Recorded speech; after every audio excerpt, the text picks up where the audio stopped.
Ang storyang ito ay pinamagatang Starting Over and Over Again.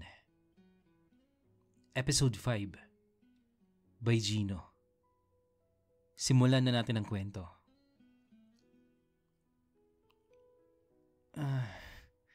Albi, teka lang. Ang bango mo naman, Gino.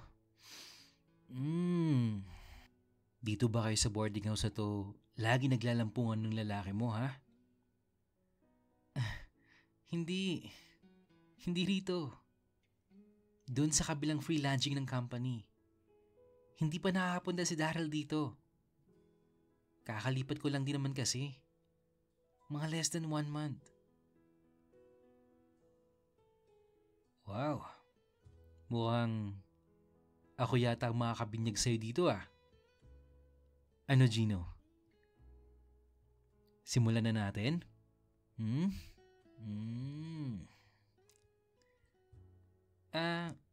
Teka lang, Albi. Ayaw mo bang magkape muna? Mamaya na yan. Bibinyagan muna kita, mahal. Nagpatuloy si Albi sa paghalik sa bato ko.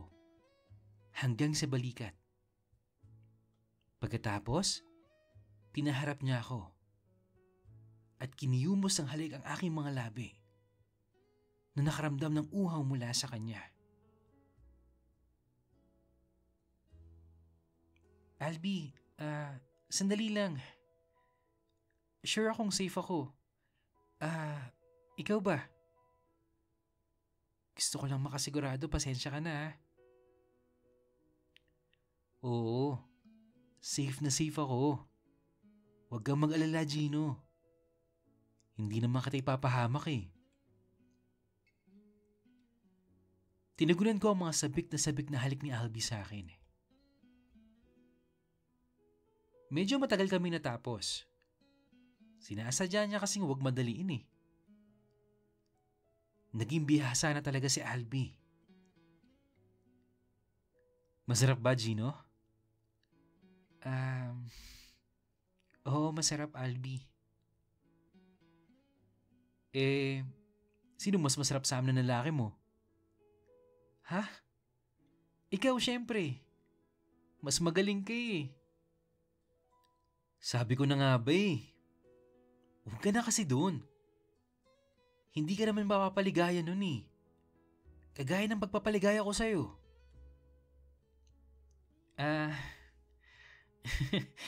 Mas bata kasi si Daryl sa'yo. Ayoko nang marinig yung pangalan na yan, Gino, ha? Simula ngayon ayoko na. Baka ano pa yung magawa ko eh. Ha? Bakit? Ano bang gagawin mo, Albi? Sige nga, sabihin mo nga. Wala. Basta, ayoko nang marinig yung pangalan na yan. Napabuntong hininga ako sa mga narinig ko mula kay Albi. Katatapos lang namin magtalik tapos biglang naging awkward na naman yung paligid. Ramdam ko meron siyang gustong ipahiwatig na hindi lang niya sinasabi. O baka malalaman ko na lang kapag nangyari na. Hindi naman ganito kanina pero matapos kaming naging masaya ng panandalian, parang nag-iba na. Sa buong maghapon na nasa boarding house ko siya, ni hindi ko magawang magpakatotoo sa sarili ko at sa mga sinasabi ko sa kanya o sa kung anumang maging topic namin. Natatakot ako sa totoo lang. Kaya biglang oo lang ako ng oo sa kahit anumang lumalabas sa bibig niya. May side kasi siyang unti-unting lumalabas eh. Side ng pagkatao niya na hindi ko pa nakita sa kanya noon. Babalik ako ulit dito bukas, Gino, ha? Madali naman kasing makita tong tinitirahan mo eh. Sige, Albi. Anong oras ba? Siguro mag-text ka na lang, no, para sigurado nandito ako. Bakit, Gino? May lakad ka ba bukas? Wala kang pasok, di ba? O baka naman May inaasahan kang bisita. Gino, wag ko lang kayong mahuli ng lalaki mo at baka... Okay, okay. Aantayin kita bukas. Mag-text ka man o hindi. Nandito lang ako buong araw at hindi ako aalis. Sige Gino, lalakad na ako. Bukas na lang ulit ha. Bye. Ingat Albi. Bye. Nang makalis si Albi, nagtungo ako sa may kusina. Nagtimpla ng kape at nagmukmok. Iniisip ko ang lahat na napag-usapan namin. Simula na magkita kami sa mall. Hanggang sa makaalis siya. Para kasing may mali. Pakiramdam ko, parang gusto niya akong ikulong eh. Nagpunta ako sa Cebu para maging masaya. At para maging malaya. Para mamuhay ng mapayapa. Pero, mukhang sa lagay ng panahon, baka ikapahamak ko pa. Ikapahamak ko pa tong pagdating ni Albi. Ay, baka naman wala lang to. Erase. Ay, well, bigyan natin na dyan si Albi. Na-redeem yung kanyang sarili. Alam ko rin naman na hindi rin biro yung napagdaanan niya. Ay. Bulong ko sa sarili ko habang lumalabig na yung kape kong tinimpla. Kinabukasan, wala akong natanggap na kahit anumang text mula kay Albi. Mula umaga hanggang tanghali. Nag-message ako sa kanya isang beses at nagtanong kung anong oras siya darating. Pero ni isang reply, wala. Ganito pala yung feeling, no? Yung hindi ka nire-replyan. Sobrang nakakainis. Gustuhin ko mang lumabas para i-enjoy yung araw na to pero hindi ko magawa. Dahil nangako akong hihintayin ko si Albi ng buong araw. Hanggang sa dumating yung hapon, gabi, at hanggang sa nakatulog na ako. Lunes, nag-text ulit ako sa kanya na may trabaho na ako mula 8 a.m. hanggang 5 p.m. At baka wala siyang madatnan sa bahay kung sakaling pupunta siya. Dumaan ng Martes, Miyerkules, Huwebes, hanggang Biyernes pero walang update si Albi. Biyernes na ng hapon, nung papalabas na ako ng opisina, nakatanggap na rin ako ng message mula kay Albi. Sa wakas. Sorry Gino nabisi lang kasi ako sa paghahanap ng trabaho eh. Pupuntahan kita bukas. Pangako. Dadalhin ko na ba yung mga gamit ko? Maya-maya, nag-text din si Daryl sa akin. Gino, baka naman may extra ka dyan. Kinampos lang talaga eh. Pasensya ka na. Babawi ako sa'yo, promise. Pwede ko naman sana silang reply na dalawa. Pero, mas pinili kong reply na lang si Daryl. Dahil sa puntong yun, mas matimbang siya sa puso ko.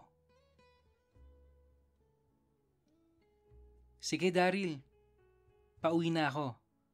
Teka, ngayon na ba?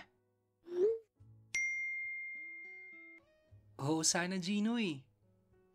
Sorry talaga Wala na kaming ibang malapitan eh. Walang problema Daryl. Magkita na lang tayo sa bahay. Pagdating ko sa bahay, wala pang 6:00 ng gabi. Nadatnan ko na si Daryl.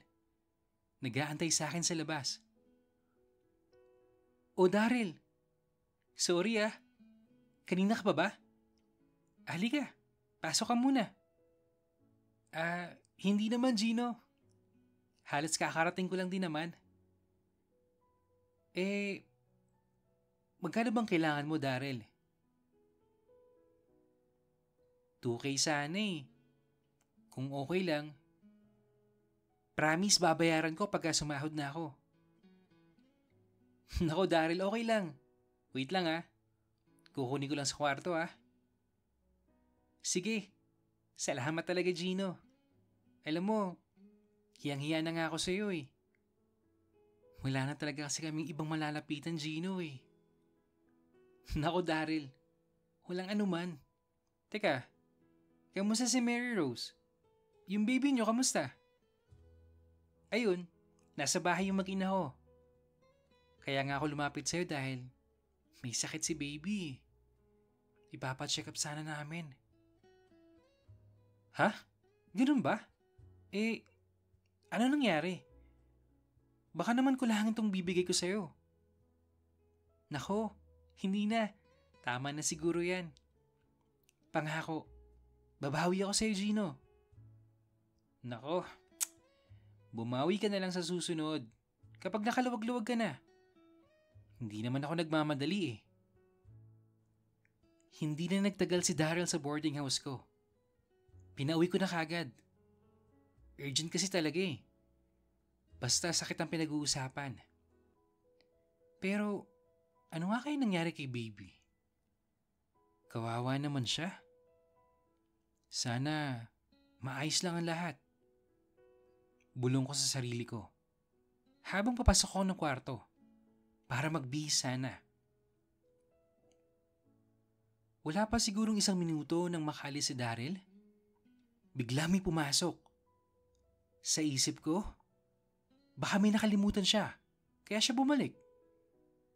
Pero hindi. Ang mukha ni Albie ang nakita ko. At galit na galit. Sino yun, Gino ah? Yun ba yung lalaki mo? Oh, Albie. Akala ko, bukas ka pa pupunta rito. Lumapit siya sa akin. At hinila ang harapan ng damit ko. Papalapit sa kanya. Bukas? Kung hindi pa ako pumunta ngayon, hindi ko pa malalaman tong mga katarantaduhan mong ginagawa. Uy! Wait lang. Kalma ka lang muna, Albie. Hayaan mo muna ako mag-explain. Ano pa bang ipapaliwanag mo? Nahuli na nga kita, di ba? Siguro, katatapos yun ang gumawa ng milagro dito, no? Ano? Ano? Masarap ba siya, ha? Sumagot ka! Ano bang sinasabi mo, Albie? Kita mong nakapangdamit opisina pa nga ako, oh. Tingnan mo. Hayaan mo muna kasi ako Tapos, bigla akong sinapak ni Albie. Hindi ko natapos yung sinabi ko. Sumabog yung mukha ko. Hindi ito yung unang beses na minanakit sa akin. Ang totoo niyan, nabugbog na rin ako noon. Pero iba yung sakit na dulot sa akin ni Albie. Nakakapanghina. Abot hanggang kaluluwa. Napatumba ako sa sahig. Para na akong mawawalan ng malay. At parang biglang umikot yung mundo ko. Lumuhod ako galing sa pagkakatumba. At hinawakan ng pisngi. At mga labi ko. May mga dugo ito. Hindi ko napigilang tumulo yung mga luha ko. At sumabay ito sa agos ng dugo mula sa aking bibig. Tumayo ako. Hinubad ko yung ID ko. Tapos, dumiretso ako sa lababo. At dumura ng laway na may halong dugo. At may halong disappointment para kay Albie. Gino, sorry. Hindi ko sinasadya. Please, huwag ka munang lumapit sa akin, Albie. Please lang. Nakailang dura ako sa lababo. At hindi pa rin nawawala yung dugo. Kaya kumuha ko ng tissue. At yun yung ipinangsapo ko sa dumudugo kong labi. Gustong lumapit ni Albie sa akin pero pinipigilan ko siya sa pagbigay ng senyas sa kamay na pumreno muna. Gino, please. Sorry. Sorry. Hindi ko sinasadya. Nadala lang ako ng galit. Fine. Galit ka. I understand. Pero Albi, kailangan mo ba akong saktan? Albi, hindi mo ako binigyan ng chance mag-explain eh.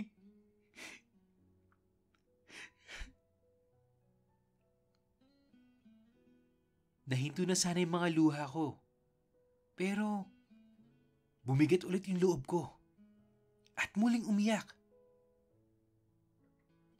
Naitatanong ko sa sarili ko kung masama ba talaga akong tao? At kung deserve ko ba talagang masaktan ng ganito? Isang malaking katahimikan ang bumalot sa amin ni Albi sa loob ng ilang mga minuto. Patuloy lang kasi ako sa pag-iyak habang nakatayo at nakaharap sa lababo. Siya naman, nakaupo sa dining chair, nakayuko at umiiyak. Kailan pa naging violente si Albi? Hindi naman siya ganito sa pagkakatanda ko. Mapang-asar oo, pero hindi mapanakit. Ito na siguro yung hindi ko maipaliwanag na side ni Albi na nararamdaman ko nung una kami nagkita. Nung nakapag-ipon na ako ng sapat na lakas upang harapin muli si Albi, bigla naman siyang tumayo at mabilis na lumabas ng bahay. Ilang sandali pa, tanging text na lamang mula sa kanya natanggap ko. Sana mapatawad mo ko, Gino. Hindi ko talaga sinasadya. Mahal na mahal kita.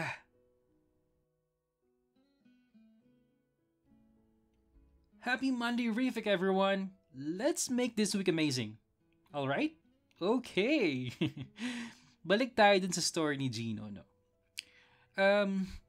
Matatawag pa bang pagmamahal kung dumarating tayo sa puntong nasasaktan na natin yung taong mahal natin? Ako kasi, para sa akin guys, kung talagang mahal mo yung isang tao, hinding-hindi mo siya sasaktan. Physically, mentally, at emotionally. Hindi ka gagawa ng bagay na makakasama ng loob niya. Pero, naniniwala din naman ako sa second chances.